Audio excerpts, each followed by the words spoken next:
IBM Selectric typewriter that I've been working on.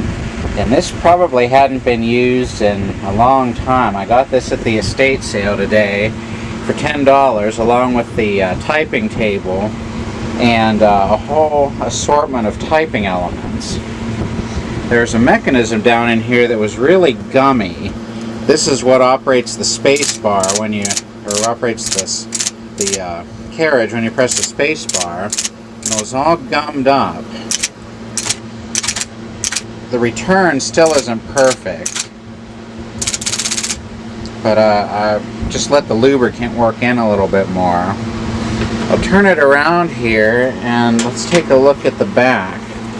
The only electrical components in an IBM Selectric typewriter is a power switch and the motor, and the power cord goes right to the switch. The typewriter is entirely mechanical except for the power cord and switch. There's a belt that transmits power from the motor up into the mechanism.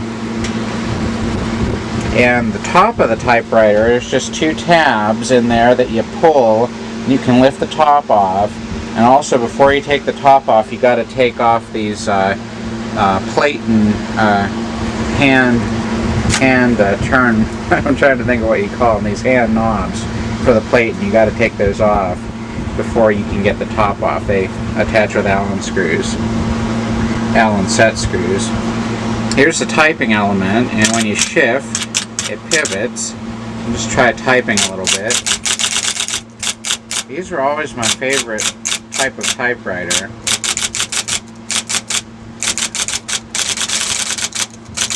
I guess I'm old enough that we still use these in school, and for at least in elementary school and middle school, there were no computers in the offices. Everything was done with typewriters. And these are some, I've seen some still in use, like at the veterinarian's office or for typing up labels. But I really like them for being able to type labels, like for the file folders at work.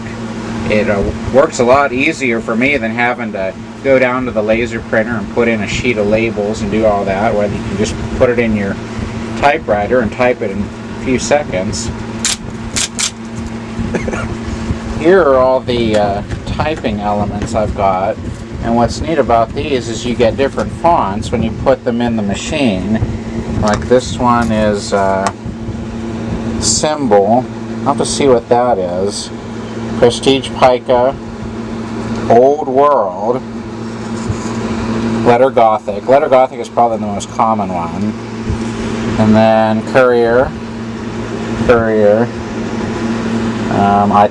Italic and Courier, and Orator, and then Symbol 2. I've got one at home called Script, which I like, which has kind of a cursive writing look to it. Also, we've got some ribbons and some other stuff in here. Here's a whole other bag of IBM Selectric typing balls. I'll have to see what kind of fonts are in there. Here's some of the other fonts I've got. Courier, Orator, Orator Presenter. I'm not sure what that designates. I just have to try it.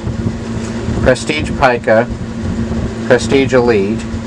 The difference between Pica and Elite is just the size of the type. Like a 12, this is a 12-point font. Like you'd set up a font on your computer as a 12-point font.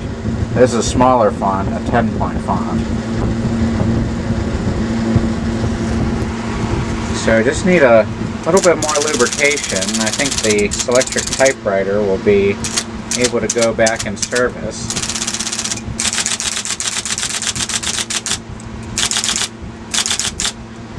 Certain keys have an auto repeat feature, like the X.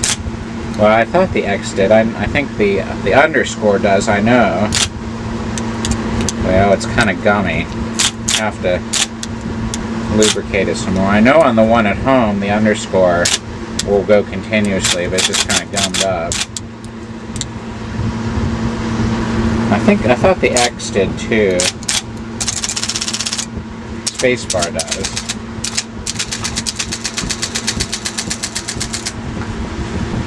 Here's the date of manufacture of the IBM Selectric typewriter. 22 February 1977.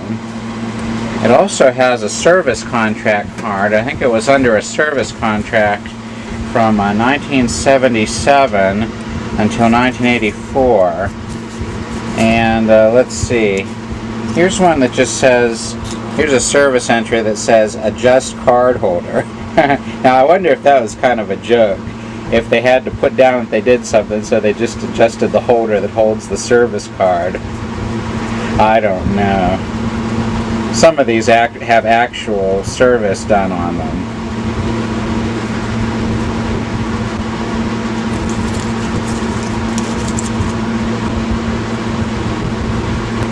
Here's the underside of the IBM typewriter mechanism. I'm holding it with one hand, so I'm going to have to try and do the zoom controls with this one hand here.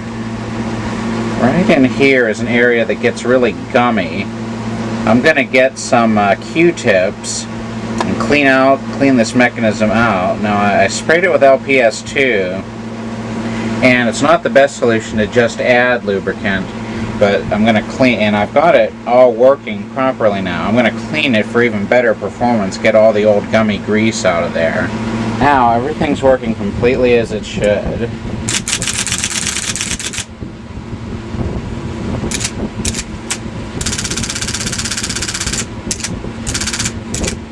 Well, at least I thought it was.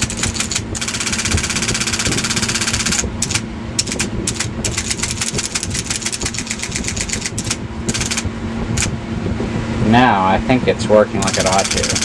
It may need a little bit more cleaning. Just when you go to make a video, it goes to mess up. There it goes. It's probably going to need a little more cleaning and degreasing to work perfectly, but I think I got the major problems figured out. This is the first time I've actually worked on an IBM typewriter, so I've got some other ones in the other room. At least now I'll kind of know how the parts work and how it all functions. I never really got into one of these machines before.